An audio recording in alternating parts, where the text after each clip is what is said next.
आई गौर करी भैया जी, आज फिर हमनी के गरिमा वीडियो के माध्यम से एगो परम भक्त की कथा गावे जाता नहीं सो। जना भक्त के कथा शास्त्र में बड़ी अनमोल रत्न लेके आयल बा सरकार। ओ भक्ति के मार्ग के ऐसन बा कि दूसरा जन्म में भगवान के भक्ति करे खातिर पहलका जन्म में भगवान से कुछ अगर मांगे गई लगे, जेका नाम है माता सेवरी। ओ माता सेवरी के कथा जहां तक काटब से हो जाते हैं, सबके सेवा करब जा। आई हमारा मानस मंडली में आज फिर बेंजू पर संगत बाबू अरुण कुमार जी, ठेका पर संगत हमारा हृदयानंद शर्मा जी के शिष्य अश्वनी कुमार जी, और जोड़ी प्रसंगत जो जिंदगी भर साथ निभाले वो बाबूनंद जी, एवं मानस मंडली के समस्त कार्यकर्ता। हम सत्येंद्र यादव आप सबके हार्दिक अभिनंदन करते नहीं और भगवान से आपके उज्जवल भविष्य की कामना करते नहीं। आशा न पूर्ण विश्वास बा कि आप सबके पसंद आई। तनी दया दृष्टि बनौले रखे सब है, जहां ले आटे जा उजले आप सबका सेवा करब जा।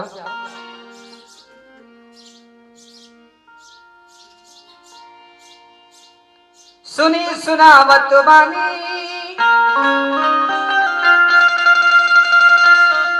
सेवरी माई की कहानी। अरे कैसे कटल भक्ति में उनका सगरी जिंदगानी।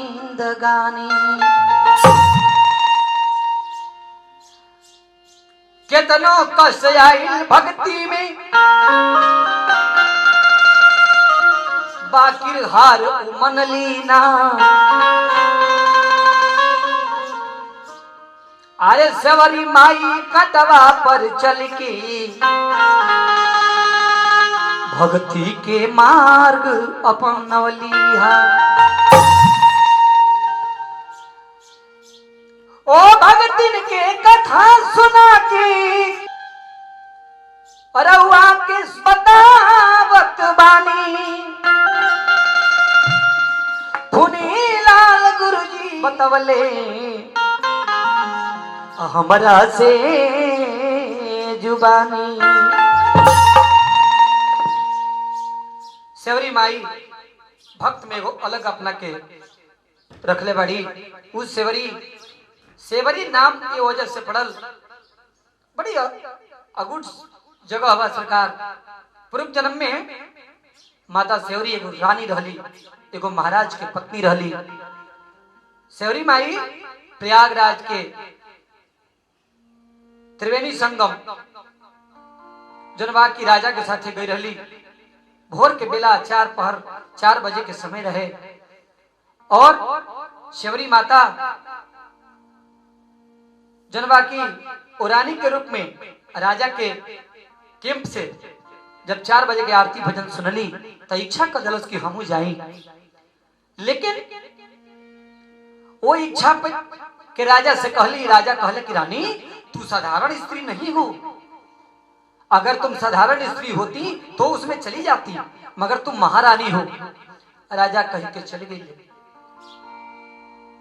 माता सेवरी पूर्व जन्म में जन्म राजा के महारानी बड़ी विचार कर लगी, ओह प्रभु उ धन कामना काम के जमुना उ येसो आराम कामना काम के जहां प्रभु के नाम प्रभु के कीर्तन में गईला से जनबा की छवि धूमिल हो जाता। ऐसे गईली आ वही प्रयागराज में वही त्रिवेणी जी में भैया जी कहली हो का जाके सेवरी माता जो प्रयागराज के त्रिवेणी में जल के अंदर प्रवेश कर गई है। आ जल में प्रवेश करके अथाह पानी में जाके अपन शरीर त्यागे के पहले एगो भगवान से वो संगम के तीर्थ के मालिक से प्रार्थना के लिए कि हे सरकार, यदि भागवत कीर्तन भजन भगवान के पूजन अर्चन में गईला से अगर तकलीफ होखे तो हमरा ऐसन ऐसो आराम ई महारानी ई राजा आई राजवाड़ा ना चाहिए। प्रभु जी हमरो से मांगत नहीं अब हमार जन्म होखे तो अगला बार ऐसन परिवार में होखे जहाँ से भक्ति के कबो रोक टोक ना होखे। भगवान ओ भक्त के सुनली दूसरा जन्म उनकर मिलल एगो बहुत छोट परिवार में जना वंश के साबर परिवार कहला जौना के हमने के अपना भाषा में भील और भीलनी कहनी। वही परिवार में जन्म लेली सेवरी माता जाके साबर वंश में जन्म लेली ऐसे उनका नाम सेवरी धराई। सुनी सुनावत बानी सेवरी माई के कहानी साच कहतानी भगत की असगरी जिंदगानी। अरे पल पल भक्ति में प्रभु से पवली उससे बड़ी मैया हो। अरे बचपन जवानी बुढ़ापा तक न प्रभु के भूलवली सेवरी मैया हो। पूर्ण जीवन के उनकर गाथा सुनिए हमारे भैया सेवरी मैया की बतिया। अरे वो से कहत बानी सेवरी माई के बाबूजी जब सियान हो गई बचपन बीत गई। अब बचपन बीतला के बाद जब सियान हो गई सेवरी माई तो सेवरी माई के बाबूजी देखले कि बेटी सियान हो गई। अब बेटी जब सियान हो गई तो जरूर बाप के चिंता हो जाला। एक दिन अपने सोजाती परिवार के एगो दुल्हा खोज के अइले घरे बड़ा खुश रहले। सेवरी माई के माता जी पूछली कि आखिर दामाद जी का करे ले खाए जिए खातिर कौन उपाय करे ले। सबसे पहले जरूरी बा कि लड़का का करेला जैसे हमरा बबनी के जीवन के यापन होई। देखी कैसे बताओ तारे। अरे बबनी के हाथ पीले करके हो बबनी के हाथ पीले करके मैं तो गंगा नहा लिया है। गंगा तो नहा लिया लेकिन इकलौती बेटी है सेवरी। मेरी बिटिया बहुत रोऊंगा मेरी बिटिया बहुत रोऊंगा यदि तुझको विदा किया। मेरी बिटिया बहुत रोऊंगा यदि तुझको विदा किया।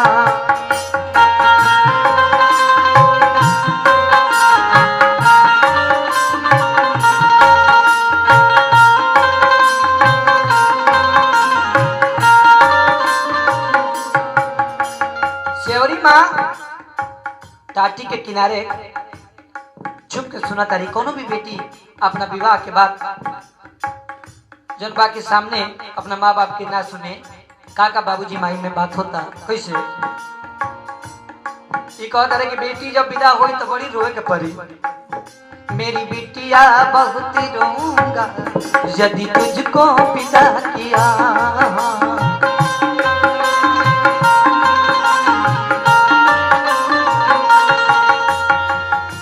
कलेजे की वो टुकड़ा ये कैसे मैं बताऊं।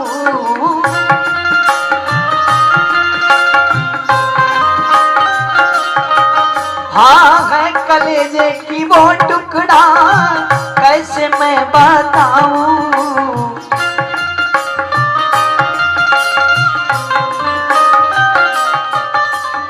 कैसे विदा करके उसको मैं अब चैन रे पाऊं।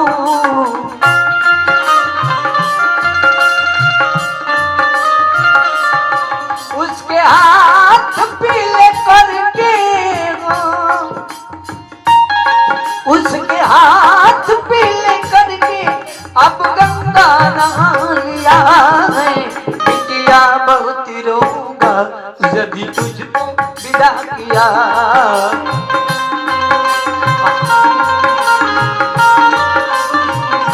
हाँ बिटिया बहुत रोऊंगा यदि तुझको विदा किया।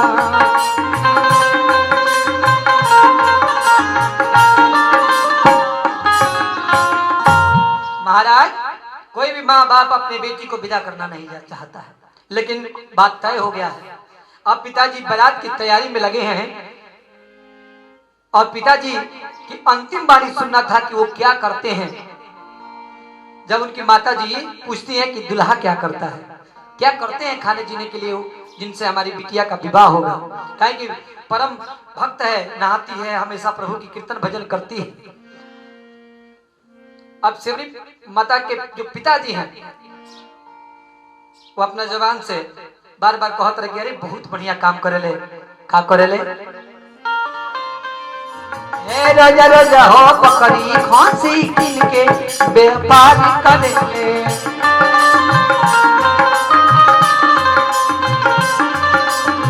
ओही से जीवन यापन सुन लो व्यापार करेले।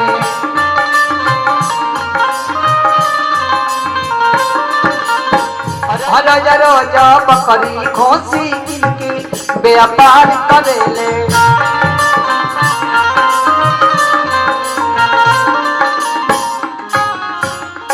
कहले कि रोज बकरी खोसी किने ले आ रोज मांस बेचे ले, अरे 500 के 1000 कमा ले, आइए कुल कक के व्यापार करके अपन जीवन यापन करे ले। जब सेवरी माई सुनली कि दादा रोवे लगली, अरे सेवरी हो मोहिया, अरे रोवे लगली सेवरी हो मोहिया, कैसे जिंदगानिया कटिएरा।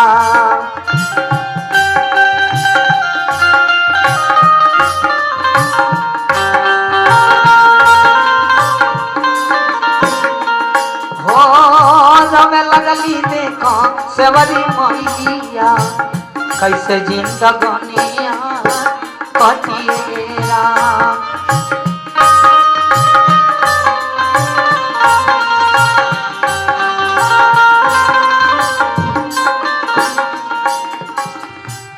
कहते कि हम तो आज खून खराबा देखल ही नहीं, आ वो खून खराबा से यदि पति पत्नी के बीच में कुछ विवाद होई तो सरकार बड़ी कष्ट होई। भगवान से कहली हो कैसे जिंदगानी कटी सेवरी की मैया की, बाबूजी बियाह करिए अब रे कसैया से।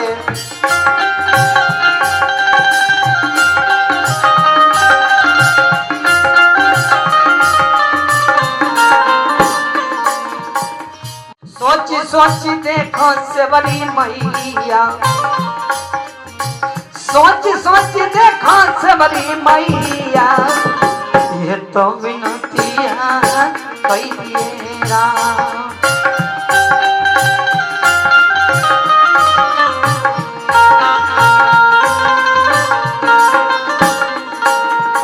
सेवरी माई रो रो के भगवान से अपन प्रार्थना करी। सोचली कि माई बाबूजी के मना कैसे करे, बाबूजी मना करेला खइए नहीं खन, माई मना करेला हइए नहीं खी, फिर कैसे हमारा जीवन के यापन होई कसाई के साथ। इस सोच के जन बाकी विचार करते रही तले बाबूजी बयान भैला गईले आ कुछ 10-20-50 गो पंछी वगैरह जीव जंतु पकड़ के ले आ लिया के गो जन बाकी मड़ई के कगरी एगो व्यवस्था करके टाट मड़ई बांध के वही में धरे लगले। सेवरी माई पूजा पाठ करके लिए अपना माई से पूछली कि हे माँ, अरे हमके बता दो, हमके बता दो,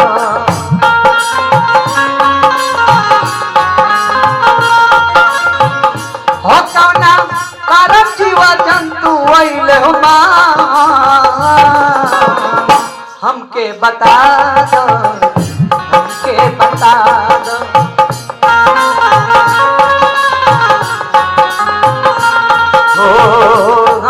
बता दो, हमके बता दो।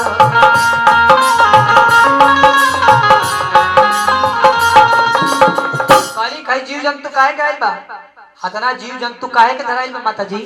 माई कहली कि हे बबनी, ई जीव जंतु तारा विवाह खातिर आइल बड़े, ई सब पशु पक्षी पकड़ के तार पिताजी ले आइल बड़े, बेटी के बारात आई, आ बारात के सेवा कैसे हुई? कहली कि सब सेवा करे खातिर आइल बा। हतना जोन बा की जान हके हमरा विवाह में इतना जान मन जाई, ये सब पाप हमरा विवाह में कल जाई ना। सेवरी माई के करेजा हिल गई।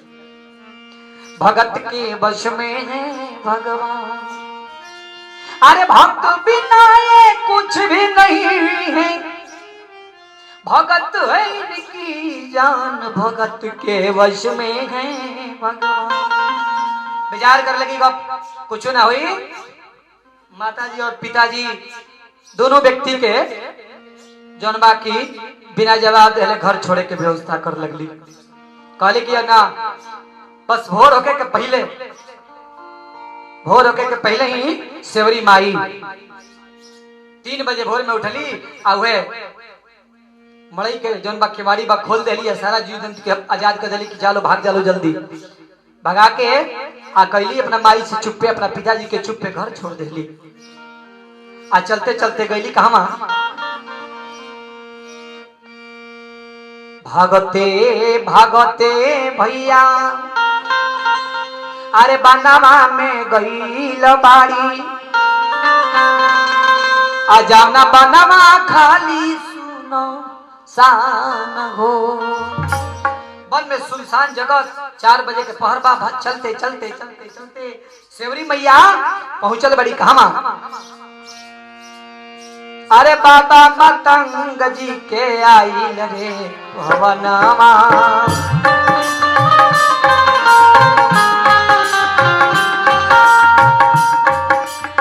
सेवरी मैया देखली हम भाई हो,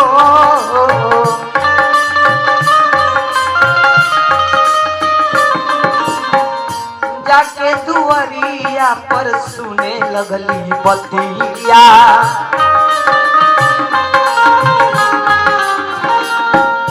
ये मन कैली विचार हो,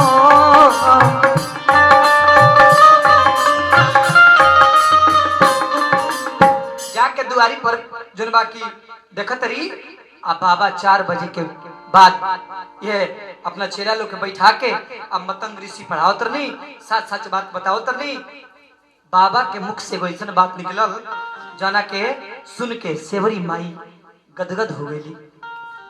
कहली कि ये हमरा रहे लायक मठिया बा, यही जा हमार गुजारा हुई। बाबा का कहतर ले जौन की बतिया निक लागल।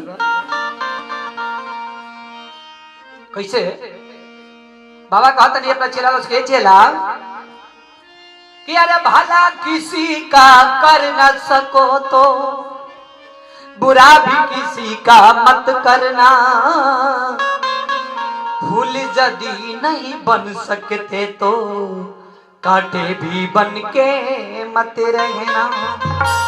अरे मतंग ऋषि के शिष्यों, अगर आपसे कभी भी किसी भी हालत में किसी भी सूरत में अगर आपसे भलाई ना हो सके तो किसी का बुरा भी मत करना।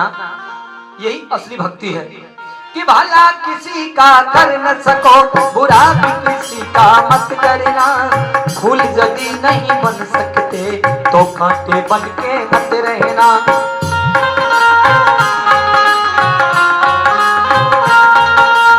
भला किसी का कर न सको बुरा भी किसी का मत करना, फूल यदि नहीं बन सकते तो कांटे बन के मत रहना।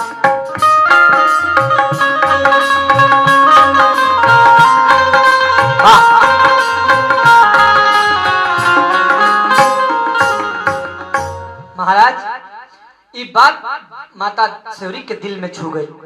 सेवरी माई जब ये बात सुनली बाबा के मठिया में प्रवेश करे के प्रयास करे लगली हो।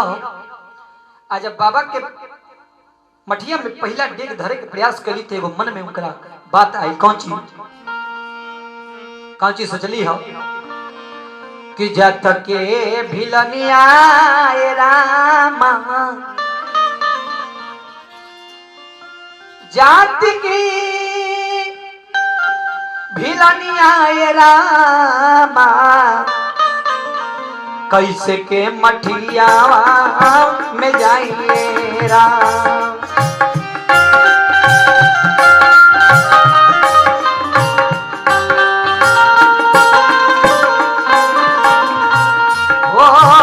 जाके भिलनिया रामा कैसे के मठिया में जाइए राम।